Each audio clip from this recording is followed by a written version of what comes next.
Welcome in, everyone, to another Sus Edwards Fantasy Football production. Today, we have a special guest, a new guest on the channel, Meg from Fanspeak. Meg, how's it going? Thanks again for joining me. Really appreciate it. Absolutely. Happy to be here. Love your channel. Love that we have so many great creators in the best ball space, and happy to talk best ball with you today. Appreciate it. No, it's a real honor. And so today's concept, bit of a fun value opportunity thought experiment where we go through players that we feel we can get equivalent value a couple rounds later. So, why take player X in round 4 when you can take player Y in round 6? Kind of fun to think about. And, certain elements will be in play sometimes, like, stacking, so maybe quarterbacks. We're not going to do like 6 quarterbacks today, a little bit more skill position type stuff. So be fun to dive in. Let's get right into it, Meg. Love it. Your first one.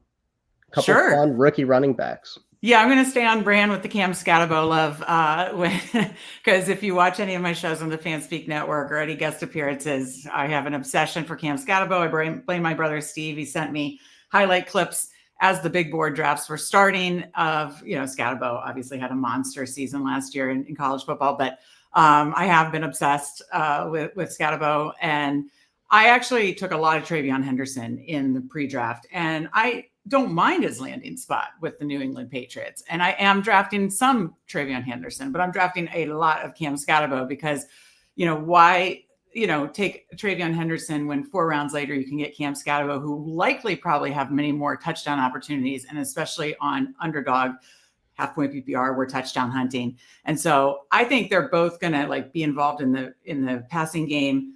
But I think Skattebo is going to have more goal line opportunities, because I don't think, for as much as people want to defend Tracy, I think they drafted Skattebo for a reason, and I think they did not have enough success in the red zone, and I think he will help there. So it's a Cam Skattebo obsession, staying on brand.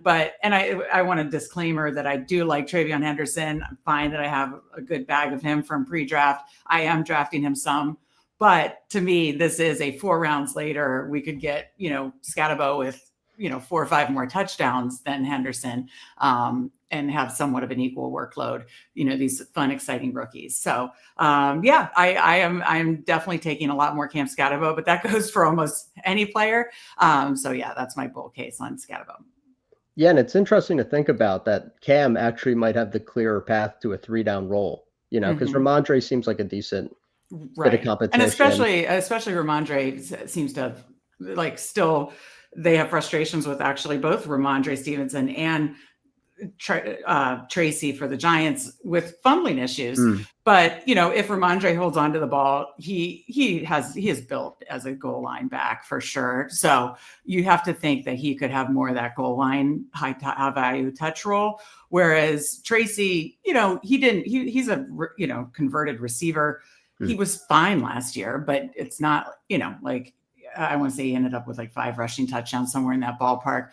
He didn't convert enough, of those goal line opportunities. And I think Skattebo is just the person to do it. And they probably felt really lucky to get him early 4th round. So I think he'll get a lot more touchdown equity opportunities. And that's really fun. And that's what we're hunting for in underdog. 100%. You could actually maybe see Tracy going the way of another Patriots running back like Antonio Gibson. Just, sure, he's kind of whatever, he's efficient at times, but he's not that true running back. And Cam Skattebo has that true 3-down profile, where Henderson, even in college, was splitting time with Judkins. He was much better when he was fresh in the committee. So exactly, an interesting one. Exactly. Nice. So my first one, why take Xavier Worthy at the 3-4 turn? He's creeping up there. When you can take Ricky Pearsall 4 rounds later. And I know Ricky Pearsall didn't exactly have the rookie season that Xavier Worthy did, but that's not entirely his fault. He had the shooting incident. Fortunately, he recovered from that. But when he put it all together on tape at the end of the year, limited sample size, but he really showed a lot. Very good athlete as far as his testing goes. Great hands, great route runner. Kyle Shanahan's hyped him up. He's just, has to stay healthy. But if we can get a healthy Ricky Pearsall season, he's set up for a monster year, I think, personally. A lot of moving parts with Debo going out, the Ayuk injury, massive red flags there. It's basically just Jawan Jennings as far as the receivers go. They have arguably the softest schedule for fantasy. Their weekend defense means they might be in more shootouts than they've ever been in the Shanahan era. And then you look at Xavier Worthy, and, I kind of like Xavier Worthy when he would fall a little bit later in the fourth, but if he's going to start creeping up in the third over some of the elite quarterbacks and with some really fun running backs, becomes a tricky bet. I also worry about his week 17 matchup a little bit with Pat Surtain. Looking at it with the underdog context, that feels more like a Rashee Rice type game. And I don't want to be all in on week 17, but I just think that we could get similar overall passing volume for these two offenses. And whereas the Chiefs might mix and match, like the Jalen Royals and a Juju, a bunch of different guys picking up 300-400 yards there, it feels like the 49ers could be very concentrated. And I think we could end up with similar yardage and touchdown totals for these two players. Yeah, no, similar to my, first example. I mean, I'm drafting some Worthy, but I'm going to have way more Ricky Pearsall. I mean, I think he was drafted to take the Debo role. Debo's gone. I think he should have that Debo role and have, get a lot of targets in this offense and hopefully use them in creative ways. Obviously exploded week 17 last year. Hopefully he can carry that on, stay healthy, come back from this hamstring injury and stay healthy. But I am taking a lot of Ricky Pearsall, so I like that. Yeah, he's a fun click. Fingers crossed that we get the health, and but it seems like we'll probably be okay on that front. Right. And so another couple wide receivers, but not quite from the same class. We have Zay Flowers, the younger gun, and then Stefon Diggs, a little bit older, but incredible resume. And why don't you take it away on why you like Diggs so much as opposed to the Zay Flowers price necessarily? Yeah, so it's basically looking at two wide receiver ones for their team, right? And in the case of the Ravens, my brother, and I would agree with this wholeheartedly, always used to say when Zay was going even higher, he was going probably a round higher, I think, in Big Board. It was kind of saying, why am I going to take, he would always say, why would I take Zay Flowers when I can have Calvin Ridley like 2 rounds later? Well, now Zay Flowers has fallen to basically Calvin Ridley's price. So basically the market agreed with Steve's, basically thesis on that. Totally. And I agree too, because when you look at it, I believe only had 3 or 4 touchdowns last year, 5 or 6 the year before. The year before was because Mark Andrews was injured. I think he had 1 touchdown before Mark Andrews got injured in the 23 season. And then he got, most of his touchdowns in that 23 season when Mark Andrews was out. If Mark Andrews is healthy, and now that Likely has stepped up, basically, obviously, when the Ravens are in the red zone, it is obviously Lamar running from, actually not usually close in like a Ertz, Josh Allen. It's either Lamar rushing it in, obviously big dog Derrick Henry rushing it in, or Lamar passing to the biggest red zone threats of Likely or Mark Andrews. So those are the 4 top red zone threats, in my opinion, for the Patriots. I'm a big betting on anytime touchdowns in the season. Luckily, sports betting is legal in Maryland where I live. And, I look at the touchdown prices, right? And Zay Flowers is always, probably going to be maybe he'd be ahead of Likely, but he's definitely third on his team in price of the, most likely what Vegas thinks the most likely to score a touchdown on his own team. So when you're third on that, on the most likely to score a touchdown on your own team in a touchdown scoring environment like underdog, I got to dock you for that. Yes, he's fun. He's explosive. He's,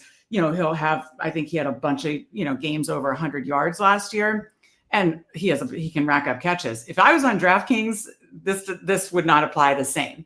But on underdog and half-point PPR touchdown hunting scoring, I would much rather take the 2-round plus discount on Steph Diggs. Yes, he's older, but he is absolutely the wide receiver one. And I think he's probably going to be the top red zone target for Drake May this season. Yeah, he's not competing with a Likely or an Andrews, in terms of the touchdown. Henry's fine. I like Henry late. Don't get me wrong, but that's not competing, like you said, against Mark Andrews or Isaiah Likely or the rushing game of, we talked about the running backs for the Patriots. It's also not competing against let's just put the ball in Derrick Henry's belly. Right, exactly. No, Stefon Diggs is like a weapon, a total weapon in the red zone, whereas Zay Flowers, he's super dynamic between the 20s. He's just 5'9", 175, just does not profile. And it's okay. Not every player is going to be like a Mike Evans even, Right. Some guys are built a little bit more for that short yardage, really physical. They let you play a little bit. And I think Zay Flowers is going to be a perpetual. Now, sure, he might have an outlier year every now and then, but we're chasing for like reasonable outcomes. Zay Flowers is not going to project for great touchdowns, and especially on underdog, like you said. Diggs is a better bet. If I was playing on DraftKings more, which I don't, I play mostly on underdog, I would have a lot more interest in Zay Flowers. But in this half points in the underdog streets. In the underdog streets, yeah, I am hunting for touchdowns, and here I'll gladly take the discount on Steph Diggs over Zay Flowers as wide receiver 1 for their team. And then you can stack up Drake May later, whereas Zay Flowers, like if you take him, exactly. Kind of hope you have Lamar, because does Zay Flowers really spike like for his 25-point games without like a 30 burger from Lamar? It feels That's like another you kind of need that to come along. And I've heard a lot of sharp people in the best ball space say that they're more interested in taking Zay Flowers when they have Lamar, and I respect that. I think that makes a lot of sense. For sure. And so before we go into my second point, go check out Fanspeak. Everyone, you got to know about Best Ball Jeopardy. I hope so. Yeah. If you haven't checked it out, maybe a couple of my viewers haven't seen it yet. Would you like to talk about like just Best Ball Jeopardy real quick and how that all came about? Yeah. It's basically every Wednesday night. How it came about, I mean, our guy, Justin Burney, has become the Alex Trebek of best ball for us. But last year, he kind of just played around with it. He's like, oh, let's try it. And I played Andrew. And Steve played another guy spread on our, that we do shows together. And we just kind of had fun with it. And then we were like, during this, as we were like ramping up content for this best ball season, we were like, that was really fun. We should start to and it really started casually. And then we were like, let's kind of make this a tournament, and just kind of grew from there. So basically it's every Wednesday night. We're now into the quarterfinals. But it was basically like a tournament of like, I want to say 14 names in the best ball space. Basically a best ball Jeopardy tournament. Now we're in the quarterfinals, 2 rounds in. We'll be to the semifinals in a couple of weeks. And we're down to like 8 people now. We'll be down to 4 in a couple of weeks, but it's fun. It's every Wednesday night, Best Ball Jeopardy, head to head, 2 of your favorite best ball content creators. And it's super fun. So yeah, Fanspeak Network on YouTube. Check it out. Also, once we hit 1,000 subscribers on YouTube, we will have a 24-hour live stream. If that happens before the start of the NFL season, can promise you there will be some Best Ball Jeopardy and plenty of other fun if we can get a 24-hour live stream going before the season. Love it. And Best Ball Jeopardy, I just want to say, is like a must watch for me. Like I don't miss an episode. I love to hear that. The chat's going off in the best way. Like everyone's typing in their answers. Yep. But, it's just such a fun time, good community going on, and, all your favorite creators. So you guys got to check it out. Make a note right now after this video. Go, and it's evergreen too. Like you can watch the episodes from months ago, and it still has tons of value. So it's awesome. Yeah, you can actually learn some stuff about ADPs and stuff like that. So yeah, absolutely. No doubt. All right. My second pick here. Why take Sam Laporta when you can take Tucker Kraft 4 rounds later? Oh, I say 4 routes. I meant 4 rounds later. Pretty much identical production last year. Sam Laporta, 726 yards and 7 touchdowns. Tucker Kraft, 707 yards and 7 touchdowns. Just 19 yards separating their production for the year. And that was in a year where a lot of things went right offensively for the Lions. Ben Johnson, fully healthy offensive line. We know they've taken some hits, some retirements on the offensive line. Ben Johnson is gone. Things were humming for the Lions. Maybe they don't this year. Whereas for the Packers, Jordan Love got hurt at the end of game 1 against my Eagles in Brazil. He didn't look the same the rest of the year to me. Their pass rate precipitously declined over the year. They really lean on Josh Jacobs. And this was in a year where Tucker Kraft, we weren't even sure what he was going to contribute for a lot of the best ball summer because he tore his pec. So we were kind of not really sure what to expect from Tucker Kraft. He kind of establishes himself as like a real efficiency play. And if that efficiency can actually lead to more volume and maybe even, dare I say, a feature role this year, a lot of praise coming out for Kraft early. We're seeing, whatever it's worth in camp, the usage for Kraft. He has a lot of exciting parts of his profile. I think that at best case, I'm not necessarily predicting this. I see a little bit of Trey McBride in his game just from a physicality and separation ability. But I think at the very least, you don't need Trey McBride in round 11. But I think you can at least arbitrage the Sam Laporta play for sure. I like that. I've been getting more and more and more on Tucker Kraft as the best ball season wears on, and I still need to up my exposure. So I like that call a lot. Nice. Yeah. Are you? Do you have any favorite Packers targets at the moment?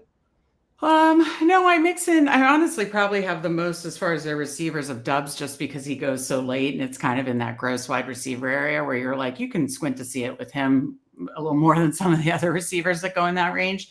But I still take Josh Jacobs. He was definitely a hero for me last year in my portfolio. I still take some of him. And the rest of them just trying to get a little more on Kraft being probably the one that I want to get the most of, honestly. And by all accounts, Romeo Doubs is pretty locked into 2 wide receiver sets, it seems. Yeah, so yeah. honestly, super sharp. And for your last one, couple legendary, in a way, Zach Ertz is legendary, at least to me as an Eagles fan. Why take Travis Kelce when you can take Zach Ertz 6 rounds later? It's very interesting. Yeah, exactly. Well, they were both drafted in the exact same draft class, the 2013 draft class. So they're both old, basically by our NFL football standards. They're both older in their, 36 years, give or take. Both play for good offenses. Just Kelce has had a reputation because he was the tight end a few years ago. But the last 2 years, he hasn't been. And, we hear, season starts and it's like, well, the Chiefs are just going to save it for the playoffs. And it's like, well, that doesn't help us. So as far as our portfolio. So if there's going to be any of that, managing Kelce's, role because of his age, then, I think the price of 98 ADP is way too steep. We saw the decline, the last 2 years. He was a first round pick in 2022. And 23, then massively disappointed. Then it went further, I think 4th round last year. And then obviously has plummeted to the 8th, 9th round this year. I still think it's too high. I mean, he looked in the games that they were most important, the AFC Championship and the Super Bowl. It looked like he was running in mud. Now, of course, now the reports are he's in the best shape of his life. Everybody is this time of year. But what's going to happen when we need him in December? I don't know. Same can be said for Zach Ertz. But my point is, I'll take the 6th round discount and take Ertz in the 15th, 16th round and take a shot, especially if it correlates with any kind of Washington stack or, Dallas bring back or anything like that. So yeah, I really am not taking much Travis Kelce at all. And I'm definitely going to be not massively overweight, but over the field on Zach Ertz. Also helps that, you kind of lean into what worked for you. And Zach Ertz was a hero for both my brother and I. Having a final sweat together. He massively hit 4th place in the big board last year. Oh, wow. I was able to get, I was in the Bulldog finals, which I'm working on my solo drafts on that now. And I finished 5th in the Bulldog, and it was Zach Ertz, 2 touchdowns in week 17 against the Falcons. He was an absolute week 17 hero at the tight end position. So, I'll run that back. They're both aging tight ends that were drafted the exact same year on good offenses. I'll just take the discount. 100%. And you were dialed in on Zach Ertz last year then, because, everyone was talking about Benson, not this, Benson, not that. So to have any Ertz exposure, I don't think I had any. It's very sharp. Travis Kelce, his splits last year when Rashee Rice was out there, and he's going to come back. He'll serve his 4-6 game suspension. And when he's back for the real weeks that matter, bye weeks, the playoffs, Travis Kelce, they're going to be gearing up for the NFL playoffs. Mm-hmm. He feels like such a guy that just on the vibes are going to be 4 targets, 30 yards, and it's not going to be necessarily what you need. I honestly think Ertz could straight up outscore him this year. I mean, it's going to be interesting, the Debo fit. I don't think the Debo fit is necessarily bad for Ertz, at least in the red zone, Right. Maybe he loses a target, or so to Debo, but there's also vacated targets, leaving Washington. No, I love Ertz. He definitely seemed like Jaden Daniels' safety blanket. And yes, definitely. Daniels has a lot of room to move upwards touchdown-wise. I did a video with my buddy Sean, and I was like, he threw barely any touchdowns in the first half of the season compared to his pace later in the season in the playoffs and stuff. Right.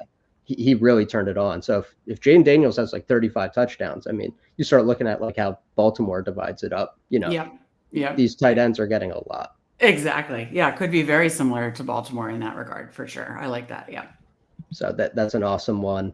My last one, I didn't come into this, meaning to bash the Chiefs, but I think some of these guys are just, interesting values. It's not necessarily anything against the Chiefs, but I just wonder why we're taking Isaiah Pacheco when you could take a guy like Tank Bigsby 7 rounds later. Tank Bigsby straight up looked better than Isaiah Pacheco even before Pacheco's injury. Can't throw out the fact that he did have a pretty serious lower leg fracture. Didn't look right after it. Now he does get an offseason to heal, but we forget, like Tony Pollard, like he didn't come back that year and look bad, and then the next year look good. That whole next year for Tony Pollard, he wasn't efficient the next year. It could very well be the case that this year for Pacheco is like he's fine, but if he's just fine, like is it possible that Kareem Hunt can cut into his workload? Is it possible that Elijah Mitchell, if he's healthy, cuts into the workload? Could they be a, not necessarily Alvin Kamara or Travis Etienne specifically, but could they go out and acquire a running back at some point if they're not really satisfied with their production in the room? And then you have 7th round Brashard Smith, who, we're all thinking of as a receiving back, and that's probably going to be the case for most of the rookie year. But by the end, he actually had a decent rushing profile, I thought, as well. I think he's like just a straight up better talent than Tyrone Tracy, who was able to at least be moderately efficient as a rusher as a rookie. So I think Isaiah Pacheco has a lot of health-related efficiency questions and job security questions, and not to mention the fact that the Chiefs love to pass in the red zone. So, like, what do you win when you win with Isaiah Pacheco? Maybe you could get like a 907, but you're really facing a possibility of just him not being much more than like a 10 for 40 guy every week, and Kareem Hunt's mixing in all this stuff. Tank Bigsby, on the other hand, terrible rookie year, pretty decent second year. He at least started pretty hot. The whole situation kind of started to fall apart. He got a little banged up, but his tape, to me, this might be anecdotal, just one man's take, he looked pretty good to me. Now he's in a backfield with Travis Etienne, who kind of getting phased out potentially. I know the best ball community and market doesn't agree with me currently, but I think Travis Etienne is super live to be traded. Vegas betting lines have Tank Bigsby down for more rushing yards than Etienne. Tootin is an exciting rookie, but I think he's not going to take the whole workload. He might mix in more in the passing game. And Liam Cohen offenses last year, 25 fantasy points per game on underdog for Bucs running backs. That's a pretty decent pie. Even if you had 20 and you had like 2 guys getting 10, 11 a game, I think Tank Bigsby, who had 707 last year, he could be in line in an actual good scenario to get, maybe 1,000, maybe 910, just vulture a bunch of touchdowns from his backfield mates. And ultimately, even if Tank doesn't outperform Pacheco, I think you could get a similar 2-down grinder type performance from both these guys. Yeah, honestly, I've been kind of just, paralyzed by the Jacksonville running back situation. So I haven't really touched much. And I need to honestly spread out my exposures there. I have struggled with that. And Tank Bigsby is one that I did have some success with drafting later last year. So I do want to have, a share of him. And so, or a decent amount of share, like be at least with the field or a little over. And so I do need to get some more Tank Bigsby. So this is a good reminder of that.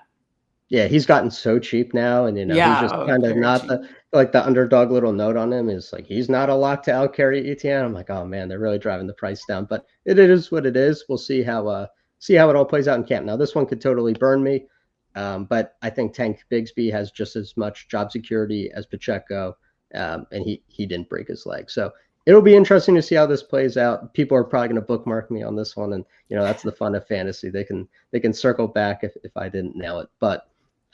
This was a lot of fun, kind of fun Absolutely. to really just think about, it's like you can get in the habit of like, oh, you just got to get your exposure on all these guys. But it's like, sometimes you got to pull some levers and, have the 3 or 4% fade on Laporta and get your double-digit Kraft, or the same with Kelsey and Ertz. And, we could all be 8% exposures, but, if you want to have an edge, if you want to go back to the finals like you and Steve did, super impressive last year, have great results, you got to pull some levers somewhere, right?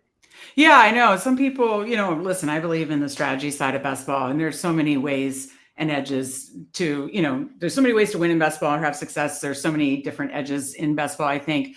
But I think some people minimize just the player take aspect of it. And like you said, this was a really fun thought experiment. And I do, I have had stands, the past 3 years of playing best ball, and I will have big stands this year. And, I'm not going to be right on all of them. I'm not going to be wrong on all of them, but I hope I'm a hell of a lot more right than I'm wrong. That's kind of been what it's been the last 3 years. I hope that continues this year. I hope my guys kind of stay healthy, do what they're supposed to, and yeah, I think it's good to have player takes and some stands. I think that is a key edge to pull in best ball for sure. Especially when you're watching the games on Sundays, like you want to see your guys do well. Like it's fun to have something to root for and like really sit down and watch the ritual of it on Sundays. So, Yeah. Oh, absolutely. Absolutely. No. So I agree. No, this was a very fun thought experiment and I appreciate you having me on. I appreciate you coming on, giving, a little smaller creator like myself the time. I really appreciate it. And if you want to just tell them one more time about Fanspeak and, the $34.99 for a year, not a month, a year package, like incredible value. I can't say it enough. Well, thank you very much. Yeah, Meg Shoup on DFS on Twitter. As mentioned, we have a Substack, the Fanspeak Best Ball Substack. Link is in all our show descriptions on the Fanspeak Network. So again, follow us on the Fanspeak Network. We have best ball shows pretty much every day of the week. Of course, Best Ball Jeopardy on Wednesdays, but tons of live drafts, strategy shows, that kind of stuff on Fanspeak Network. Help us get to 1,000. We'll do a 24-hour live stream. But we do have the Fanspeak Best Ball subscription on Substack, just $34.99, as you said, not for a month, for the entire year. So we'll be covering stuff like Battle Royale in season, playoff best ball when that rolls around, and that'll just roll into the next, best ball season, big board, as the playoffs wind down next year and then into next best ball season. So yeah, $34.99 for the entire year. You're getting 3 articles a week from Steve and I, our rankings. And right now, I think what's fun, especially if you like doing the different formats, Steve and I have rankings for a marathon, sprint, eliminator, super flex. We've both had various success in the various formats. I think that's key because that's where you can kind of exploit some edges as well. So rankings for all the formats, and then like 3 articles to kind of contextualize those rankings a week. And we're just starting to do some sub-only shows too. So yeah, $34.99 for the entire year. Link is in the description of all of our best ball shows on the Fanspeak Network. Love the rankings too for like, sprint or marathon or BBM. Like it's a testament to the detail. And so, there are slight differences and you want to be cognizant of them. So that's awesome. Guys, go check out Fanspeak. Like after you close out this video, it's basically over. Go check it out now. But hit like, hit comment, subscribe, all that type of stuff. From Meg, from me, thanks for tuning in, guys. Peace.